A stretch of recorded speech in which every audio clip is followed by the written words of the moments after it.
Welcome to South Indian cooking. Evening ஸ்நாக்ஸாக சுட சுட மைசூர் போண்டா தான் பார்க்க போகிறோம். இப்போ ஃபஸ்ட்டு ஒரு பவுல் எடுத்துக்கலாம். அதில் 1 கப் அளவு தயிர் சேர்த்துக்கலாம். 4 ஸ்பூன் சால்ட், ஒரு பிஞ்ச் அளவு baking soda, 1/2 spoon cooking oil சேர்த்து ஒரு விஸ்க்கு வச்சு நல்லா பீட் பண்ணிங்க.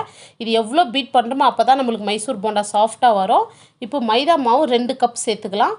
இப்போ இதோட கொஞ்சம் தண்ணி சேர்த்து நல்லா மிக்ஸ் பண்ணி விட்டுக்கலாம். பாருங்கள், இந்த மாதிரி மிக்ஸ் பண்ணிவிட்டு நல்லா அடித்து எடுத்துக்கணுங்க. இப்போ ஒரு 4 ஸ்பூன் இஞ்சி, ஒரு பச்சை மிளகாய் பொடியை கட் பண்ணது, ஒரு கொத்து கறிவேப்பிலை, 1/2 ஸ்பூன் சீரகம் போட்டு கையில் நல்லா பீட் பண்ணுங்கள். இந்த மாதிரி எவ்வளோ பீட் பண்ணுறோமோ அவ்வளோ நம்மளுக்கு சாஃப்டாக வரும். இப்போ 2 மணி நேரம் ஊறட்டும். இப்போ பாருங்கள், 2 மணி நேரம் ஊறின பிறகு எப்படி இருக்குது மாவு. இப்போ எண்ணெய் நல்லா சூடேறிச்சு, போட்டு எடுத்துக்கலாம்.